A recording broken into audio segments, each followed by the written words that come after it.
So holy smokes! Holy smokes! Holy smokes! Holy smokes!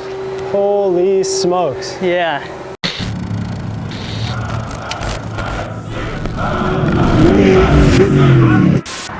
Yo dudes, Nick here. Today we're at Dirt King Fabrication.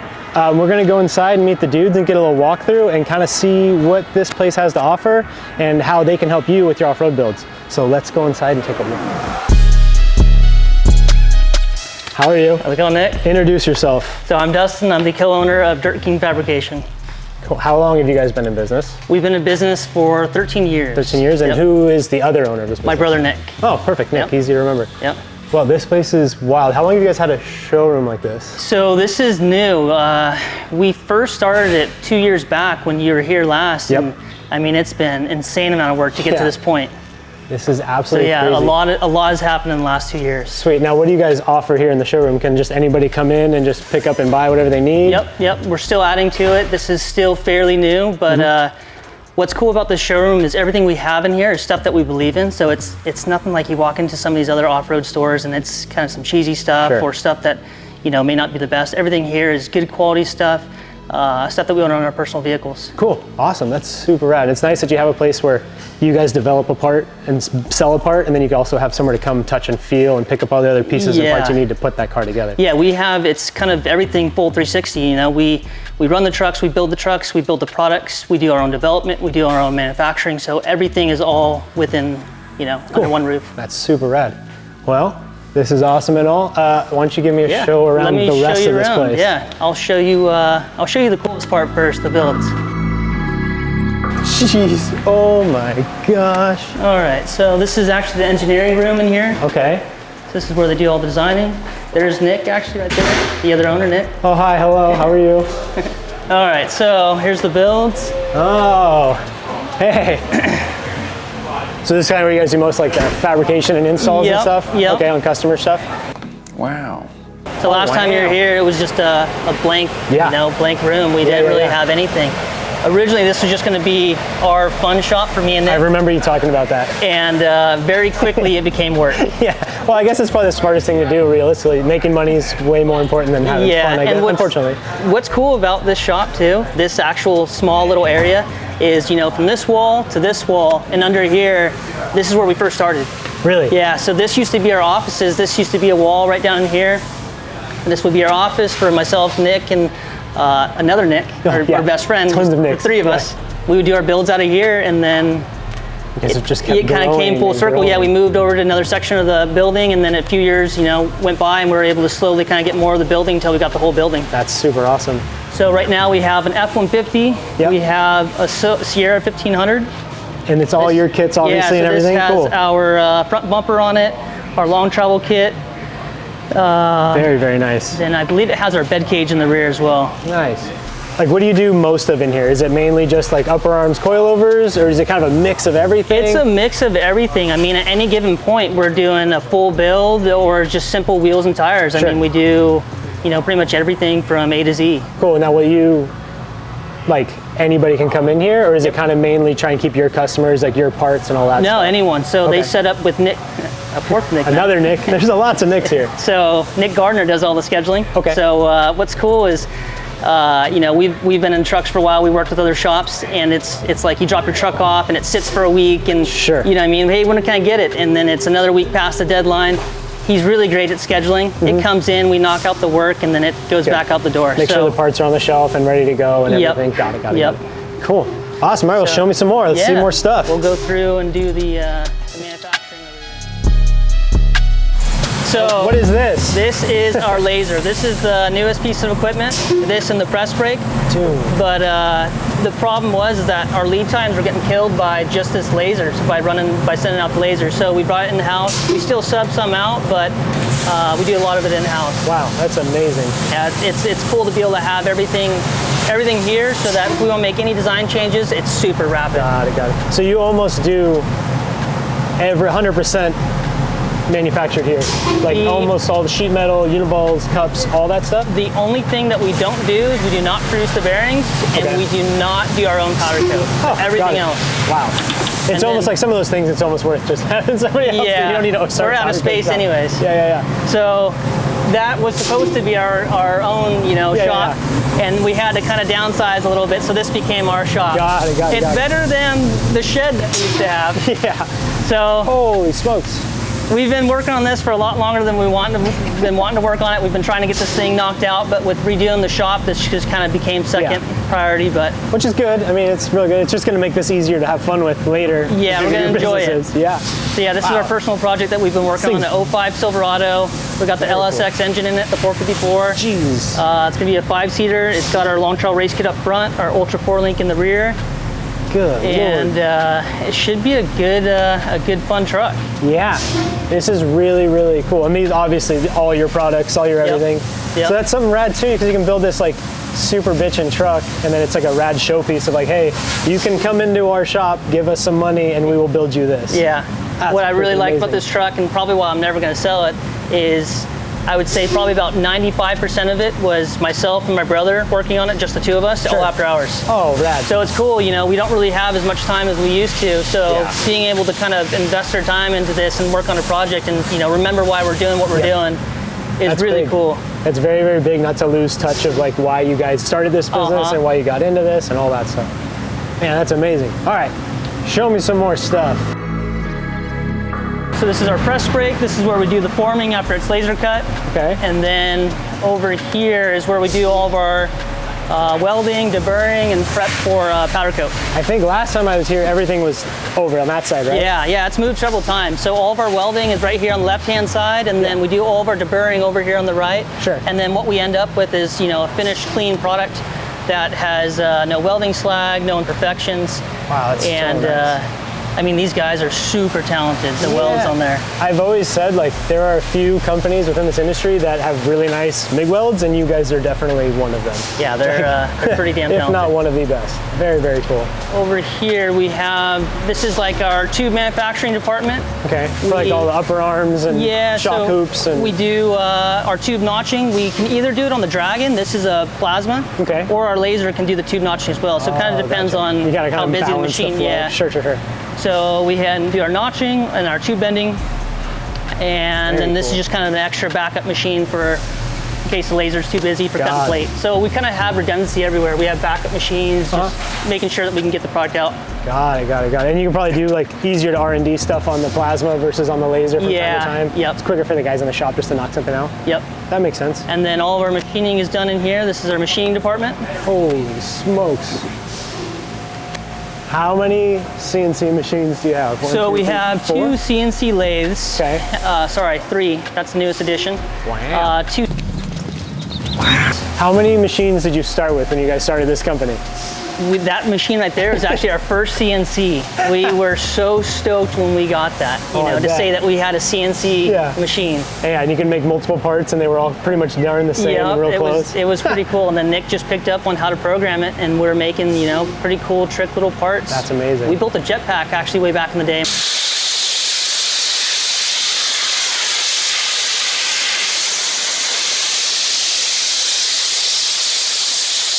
On that. Jetpack? Yeah. Dirt King Fabrication, everything from jetpacks to off-road trucks. One-stop shop. All right, so let me show you. Let me show you where all the product's at. Yeah. So this is our offices up here. This is where I work in the back with Danny. Austin works over here. We do all of our own product photography here in the house too. Sure. So I mean, it's literally everything. Our own web design, everything's all in house. And that's actually a new product that we're getting ready to release. That's really cool. Yeah, I'm pretty stoked. Dang skid car parts showing up on off-road trucks, huh? Nice. Very, very nice. And obviously all made in-house? Yep. Well, on this part we don't. We sub that out. A handful of stuff we'll CNC machine in the house, and a handful of stuff we'll sub out just to try and keep prices competitive. Yeah. Absolutely. These right here are a couple of cool builds that we've done. This one actually is probably one of my favorite. We did this one pretty early on. This is the original TRX. Oh, really? Yep, that is the prototype that we did for Ram. So this is where we house all of our product. Holy smokes. A lot of shocks. Yeah. We have all of our subcomponents up here, some of our builder parts, all of our control arms up here. Now, can customers come in and purchase individual pieces and parts from you as well, or do Yeah. they buy complete kits? I didn't actually show you when you first walked in, but we have a little builder parts section in our showroom. And so some of our most popular products that we sell, we put down in there. So the customer can come in, buy whatever, weld washer, bungs, all that stuff. Wow, that's great. That's super cool. And it probably helps too, because you guys have been doing this stuff for so long, you know, like the quality tab and the good and what to use and all that stuff. Yep. That's rad.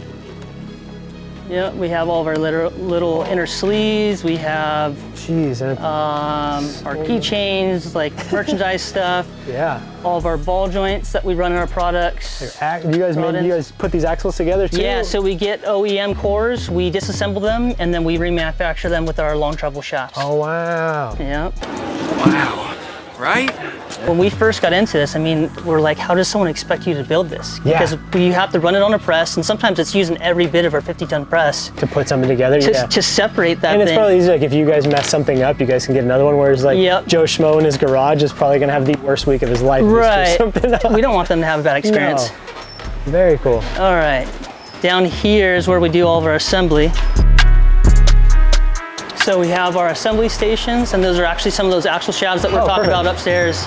So Eric's building some right now, but this is the finished product. Okay, cool. Very nice. That's like a nice finishing touch too, like a customer gets that and gets to put that in their truck versus like something that they beat together with a hammer in their driveway. Like, it just kind of ties the whole kit together. So control arms are getting assembled. There's some of the handbrakes getting assembled. Here's where we do all of our packaging, and we store our powder coat. Holy smokes. So once the stuff comes in from powder coat, they inspect it over here in the receiving bay. Yeah. And then once it passes inspection, they put it up on these racks. Some of it ships direct to customers, some of it goes through the assembly department to get assembled. Storage has got to be such a pain, trying to keep everything, like track of everything and where it all goes. Yeah, that took us some time to figure out. And what was good about us being in such a small space for so long is we got really smart on how to use space. I mean, this area right here could take up, you know, maybe 5-10 times the amount of space, but we've really figured out how to condense stuff. I for sure would have just laid these flat on something. I've been trying to figure out how to get like benches and racks and stuff. And I never, you know, you would think about it, but you never would think to hang them from the bushings. Like, super smart. So we have our wheel call area over here, and then this is where they do all the receiving. Okay. So you can see they have some leaf rings that are coming in, and then these are also some orders that are getting picked for welding. Oh, okay. So the orders get picked over here, then they'll make their way over to the manufacturing side. Got it. Man, this is very, very cool. And you can kind of see all the stuff that we have up on the shelves. Yeah, because I think last time I was here, there was a bunch of dudes welding down here. Yeah, right here. The CNC machines were like right here. Yeah, there's dudes grinding and deburring and all that stuff. I'm sure there's footage of all that stuff. Yeah, it's a trip how much has changed. So that's for the most part of everything that's in the building, but I'll show you a few of the other things that we have out here. We have our break room, and then we actually have a pretty cool build to show you too. Yeah. What a cool hangout. We have some storage in the back, but this is where we have our breaks, and then this is where, you know, we'll have a beer after a long day. Yeah, this is awesome. It's just like, makes people want to come to work and want to come hang out. It's very important. Like, it is, yeah, it is. To have a quality product, you got to enjoy what you're doing every day and not get burned out. Absolutely. And you know, this kind of helps keep everyone's energy up as well. Absolutely cool. Yeah. Very, very cool. Who's White Explorer? That is Ian's. He just bought that off Nick Gardner. Dang. Nick always got the cool cars. He does. That's actually Nick's truck right here. Oh, this is where we were originally when you were here last building ours. Talking about that truck over there. Yep. So yeah, he's building a, I want to say it's like an 05 Sierra 1500. Very nice. Same thing, all your guys' parts and pieces. Yep, very similar to the build that we're doing. Polished wheels. Race kit up front, Ultra 4 in the rear, and then he's going to be doing a cage and making it all safe. And I'm sure you guys have footage of the Ultra 4 kit work and all that stuff. We'll probably put in this video here. Dude, this is very, very cool. This is super inspirational, like dudes in their garages making parts and pieces. You know, my brother and I do that too, and we always talk like, oh, I wonder where this will go. And like to see this type of operation start from like, you, your brother, and your buddy Nick just like in a garage to hear is absolutely rad. What's cool is like, you know, when we say that we are enthusiasts, this is like what people don't generally see, you know. We are true enthusiasts, and you know, what we're selling to the customers, the same thing that we're running and we're building. I think that's the key to success in anything. As soon as you lose touch of that, it's like you start losing touch with your customer, because if you are the customer and you're developing a product for yourself, you're gonna make the best product. It's gonna work the best, steer the best, handle the best. And if you lose touch of that, that's when companies start losing it. And the fact that you guys are out there driving your cars, using the parts and pieces, and you've got a whole team of dudes that have off-road trucks, it's very, very cool. Yeah, it's very cool. So this is a truck that we recently finished up.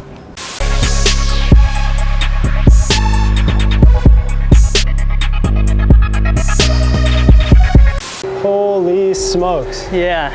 So it's caged now. So rad. Same with the Ultra 4 link in the back. Yep, Ultra 4 link in the back. He wanted to run dual spares and have a trunk, so we set it up with a trunk back here. Holy smokes. Wow. Wow. And like everything's coated, everything's finished. It's cool, like even the little stuff like this, the little light. Yeah. Little stoppers and everything too. Yeah, it bums me out that I don't get to work on the stuff hands-on as much as I used to, but it's cool at the end of the day. I'll come out here and like I'll look at some of these details like, dude, you guys are killing it. Yeah, I think that's the goal, is to like find a crew of dudes that will build something the same way you would want to build it, and like then you can sit in your office and focus on like growing the company and not so much micromanaging and like, hey, make sure this tab gets welded the right way. Like, you've got dudes that are building good stuff. Yeah, it's taken some time to, you know, we have to slowly kind of acclimate them to our processes and our, you know, what our standards are. Absolutely. But now we're all on the same page to where, you know, hey, we're looking for this. They know exactly what to do. They know how to build it. Very, very cool. Now, a question I have, what was the driving force to the Ultra 4 style link in the back? So doing the show, or I guess for you folks at home, explain to them why this is considered an Ultra 4 link. What the Ultra 4 link is it's, if you look underneath here, it'll have a panhard bar, and it has upper links where the shocks are mounted. When we did this, it was, you know, no one else was doing it at the time. Yeah. And the purpose behind it was make a suspension system for the rear that is extremely capable, still drives good on the street, and something that doesn't make your truck illegal, because once you remove that factory gas tank, you're not going to pass emissions. Right, I didn't think about that. Yeah, so you don't have to have a big triangulated upper link going through the fuel cell. Okay. Well, duh. And the only thing that people, you know, really say against this is like, oh, a panhard bar, you're having axle movement. Well, the way that we have it set up and the length of the panhard bar is throughout from full droop to full bump. We're only looking at 3/4 of an inch of side to side. That's nothing. You get that much deflection in a uniball or an Heim joint. Yeah, with the leaf spring, you're getting more than that side to side. You know? Exactly. And we get 21 inches of travel out of it. Wow. And it's cool because everything is all kitted. So we have the mounts pre-welded. We have a whole fixture for the bed cage. Yep. You guys make a housing as well, right? Yeah, we do. We make them. We're not nearly at the scale at some of these other manufacturers. Sure. But we do make them to be able to offer a full, complete setup. Got it. Very cool. Very, very cool. Yeah, it makes it so much easier for the end user to just install all this stuff. Yeah, and here's another one that goes along with that concept to try and make it easy. This is our oversized wheel wells. Oh, wow. And so that's a complete bolt-on setup. I mean, you have to cut, like, I want to say a 2-inch piece, but everything bolts on. And it allows for the up travel with the 37-inch tires with our race kit or our long travel kit. What a bitchin' kit, like just like a whole package together, and it all cycles well and works together. Yep. Very, so very if you're not in California, you can't have us do the work. We can ship a full build pretty much. Got it. Yeah. Dude, what a dream. Yeah, and the overall look, I mean, the truck's beautiful. Yeah, I'd say so. The front's nice, aggressive, good approach to everything. The balance is cool. The whole thing's nice. Wow. But I think that's pretty much everything. This is incredible. You guys are doing such a good job here. Thank you. Like, no bullshit. This is rad. Yeah, I'm stoked to show you. It's a trip because last time when we were talking, I mean, not many people know this, but I bought my first off-road part from you. From that. That's right. That's right. It's a trip. Yeah, it's cool how everything turned out. Just sticking to your passion. Well, that's it. Continuing with it. Exactly. That's why I tell everybody, even when it comes like the race car stuff and all that, like just keep working towards it. Like, sure, you'll have those days where like you kind of get knocked down a little bit, and you're like, why am I doing this? But like, as long as you're making forward progress, you're gonna get to that end goal eventually. You're gonna get to an entire almost city block worth of a company that you have to deal with, which is great. I love it. Bitchin'. Well, thank you very much. Yep. Appreciate the walkthrough. Wish you guys the best of luck. Thanks for coming through. Check them out everywhere. DirtKing.com, Instagram, Facebook, all that stuff. DirtKingFabrication.com. DirtKingFabrication.com. Check them out. Anything you can find, do that.